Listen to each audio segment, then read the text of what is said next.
Well, some new information now on the revised executive order on travel and immigration that we're expecting from the White House. A senior advisor to President Trump discussed it with Martha MacCallum last night at her town hall. Differences that you're going to see in the executive order is that it's going to be responsive to the judicial ruling, which didn't exist previously. And so those are mostly minor technical differences. Fundamentally, I want to try and broaden the conversation here and not get lost in all this technical minutia. Here's the reality. The United States admits more people than any other country on the face of the earth. We've had a serious problem in our country of terrorism, radicalization, and serious problems of people joining ISIS, joining terror groups, joining Al-Qaeda, and committing or attempting to commit acts of crime and terror against our nation. According to the Wall Street Journal, the revised order will include the same 7 nations as the earlier one, and the new order won't prevent those with work visas or green cards from entering the United States. Plus, individuals in transit when the order comes down will also not be affected. Joining us now, Michael Wiles. He's immigration and former federal prosecutor. He was Melania Trump's immigration lawyer as well. We like to mention that fun fact. And we've been talking about this ban since it came out. And each Stuart week. Varney, by the way. Immigration attorney for Stuart Varney. Yeah. Thank goodness he's been allowed to stay. Just as elegant as Mrs. Trump. That's right.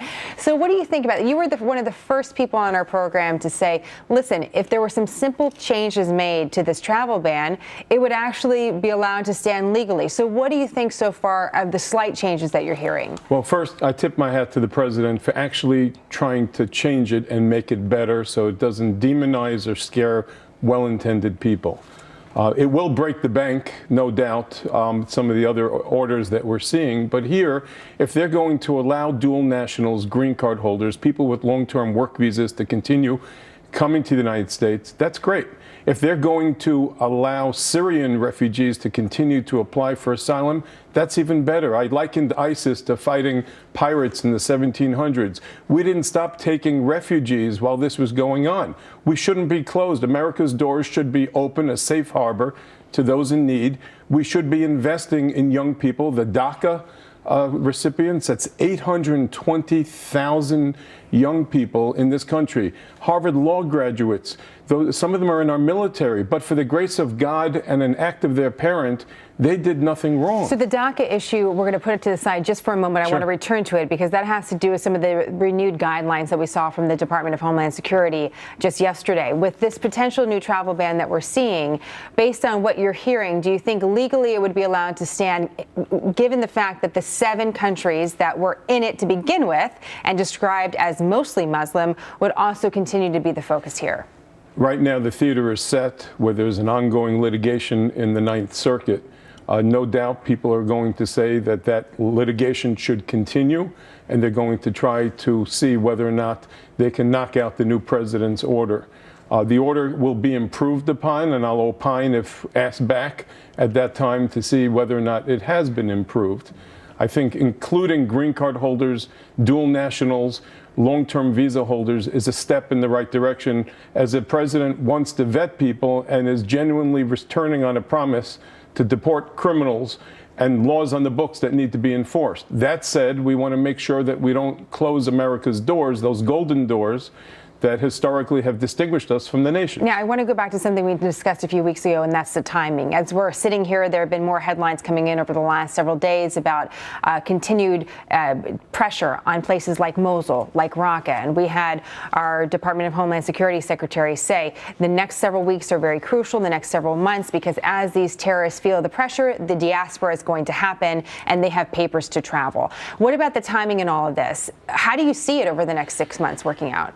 The president is trying to suspend immigration for 7 countries with an eye towards getting in better vetting systems. Frankly, in a lot of these countries, there is no way to properly vet people, and it has to be done proper. My opinion, truthfully, is that the net should have been cast wider. Why isn't 16 of the 19 hijackers were from Saudi Arabia? Why isn't Indonesia? They may have a better vetting system, but do we really trust our partners in the space there? The truth is the president rolled this out very quickly, and you have to do it with that element of surprise.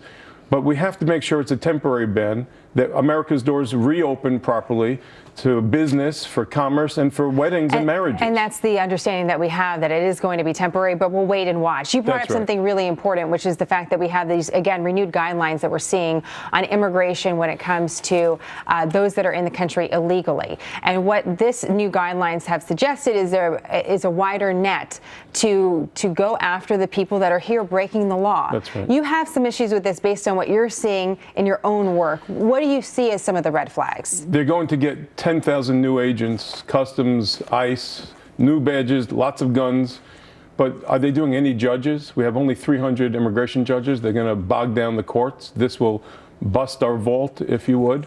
Other programs that are generated based on application fees are self-generating and sustaining with immigration. Ultimately, the real question is, do we want to have a dragnet? This seems so much of an old movie, a Back to the Future, But if you isn't would. it enforcing where the laws that are currently in place? That's right, but it's also scaring the hell out of some really good people.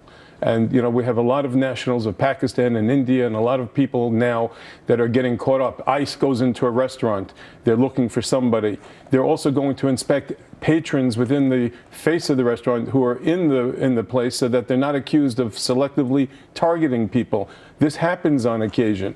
If they happen along people in bus stations and railroad stations and airports. Now, the argument is they had no right to be here in the first place, and but for the grace of our American hospitality and the lack of action, we should do that. Okay, I understand that, and the law is the law. But we're also going to be expanding 287G, which is the deputization of local police to enforce immigration. There aren't enough resources of local police. I'm a former mayor myself, that will allow them to take a bite out of crime and at the same time enforce immigration, forcing a lot of people not to send their kids to school, not to report crimes, or not to go to So hospitals. you see some issues, some obstacles in the practicality of implementing some of this. We're going to have to leave it there, but there's going to be more. I mean, there's going to be more conversation, That's right. Michael. Pleasure. And we look forward to having you back. Thank you. Honored. Invaluable Thank you. perspective for us. John? And Stuart